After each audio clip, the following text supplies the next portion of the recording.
To Teleislas news with the most relevant and important information of the day.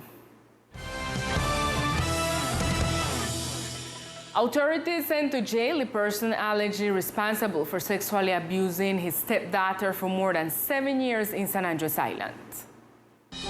The Attorney General's Office of the Nation achieved through the strength of the evidence provided by the Center for Comprehensive Care for Victims of Sexual Abuse that a judge with supervisory functions will send to prison a man allegedly responsible for having sexually abused his stepdaughter for more than 7 years.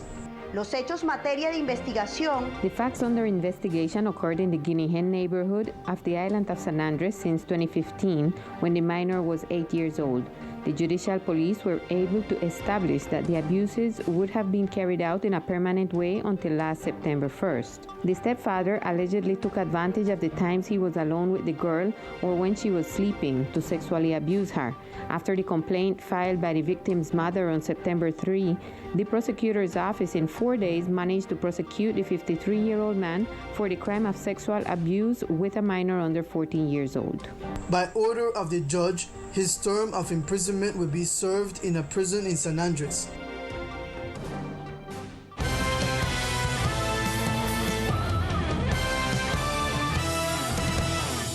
The departmental government announced that the first case of monkeypox has been reported in San Andres, a case that is being monitored by the Health Secretariat. A few hours ago, the departmental government, through the Health Secretariat, reported that after obtaining positive laboratory results from the National Institute of Health for monkeypox, the first case in the department has been confirmed.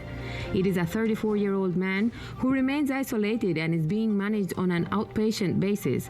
Health personnel are following up with the referred contacts.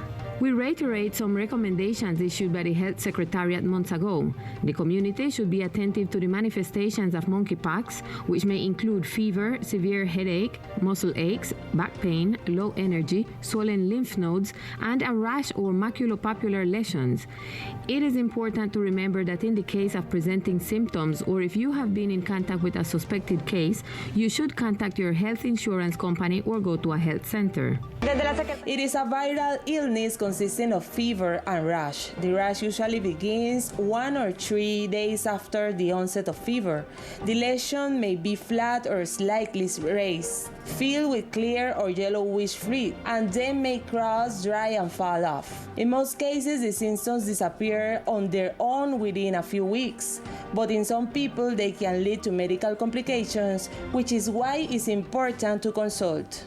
The World Health Organization, WHO, has declared that up to this moment, and in spite of the outbreaks presented in different countries of the world, and after a risk assessment, this event is not considered a public health emergency of international concern. It is recommended that the population at higher risk due to a history of travel to endemic or outbreak countries or who have had contact with suspected cases remain attentive to the symptoms and follow medical indications. And in the afternoon, the departmental government, through the Department of Infrastructure and Public Works, began paving the Orange Hill Road. Let's remember that this road, as well as those of Fort Connor and Pepper Hill, is being intervened as part of the project plan of improvement and rehabilitation of urban and rural roads of All for a New Beginning administration.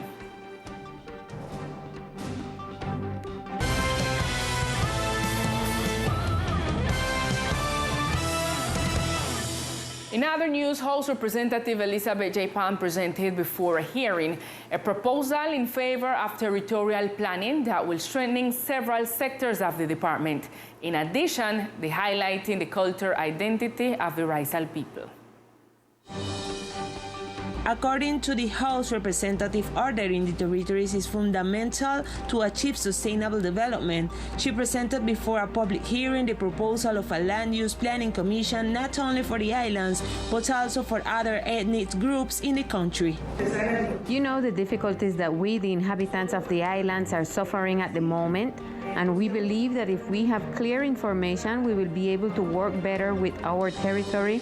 And I think that the Land Use Planning Commission will provide all this information so that the ethnic communities, especially the racial community, can work taking into account our concern about the whole issue of the litigation with Nicaragua and the lack of information to the community to understand the state policies towards the organization of the territory that we need to continue preserving because our environment is our soul. The Congresswoman highlighted the importance of approach with the communities through proposal of the Land Use Planning Commission, where she also requested the support of the Ministry of the Interior and other authorities present at the public hearing.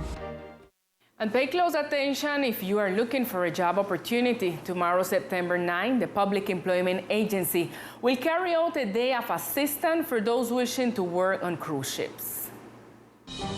The Public Employment Agency will hold this September 9th a micro-job fair aimed at those who wish to work on tourist ships. Applicants for the positions offered must meet the requirements of being bilingual. Nuevamente mañana el SENA. SENA once again extends an invitation to people interested in working on tourist ships to come tomorrow from 2:30 to 5 in the afternoon.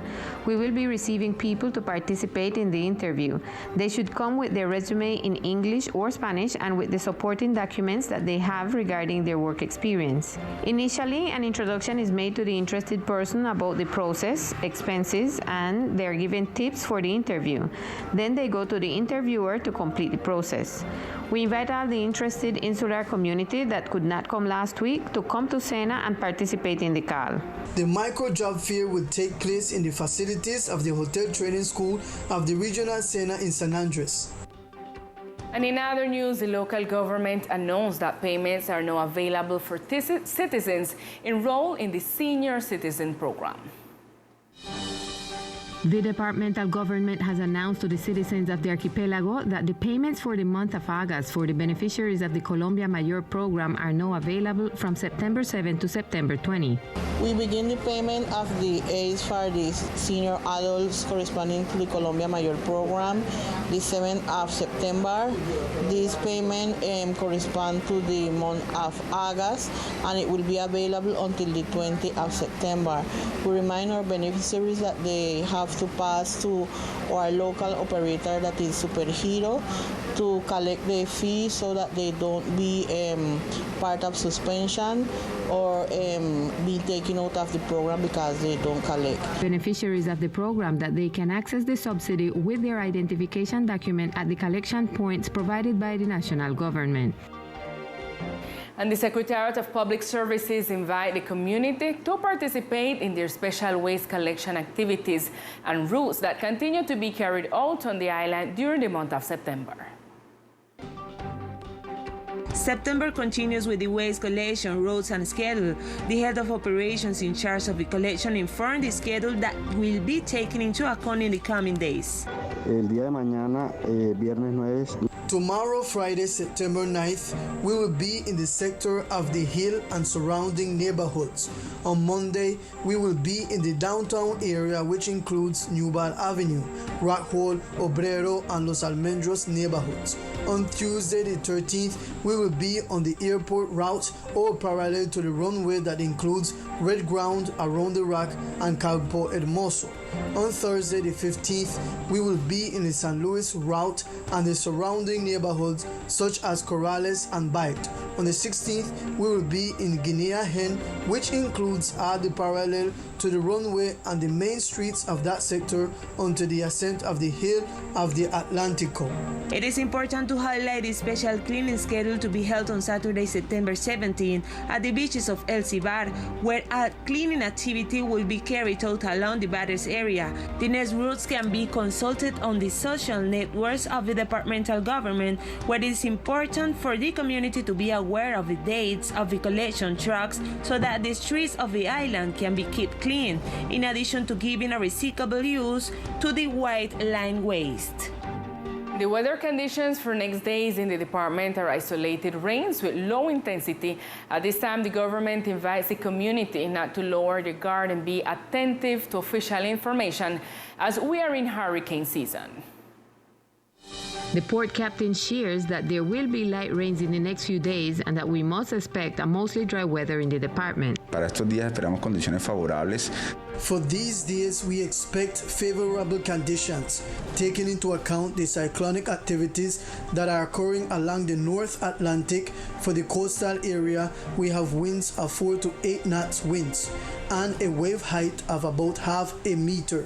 For the maritime area, we expect half a meter of wave height, isolated light showers of very short duration. It should be noted that the maritime authorities recommend the Maritime Guild to be attentive to the information provided daily, which must be followed in order to avoid emergencies at sea. And now it's time for sport news with Victor Fusalva.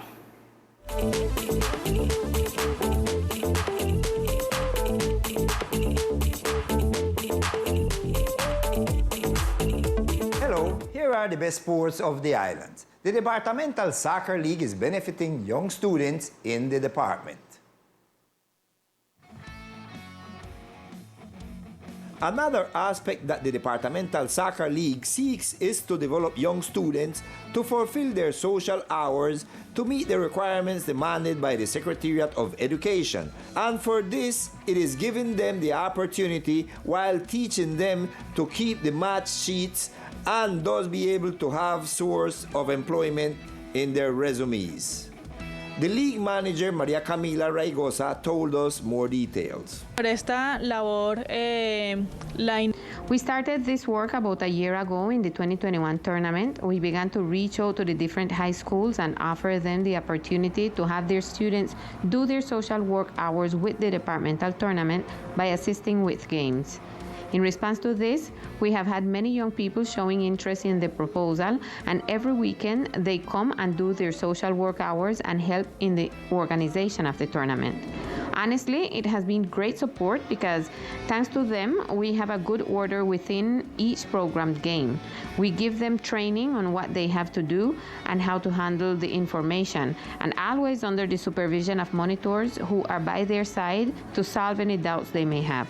Good work of the Departmental Soccer League that not only cares about the training of soccer, but also training young people in the department. And in another scenario, very soon, the W Basketball Professional League will be starting.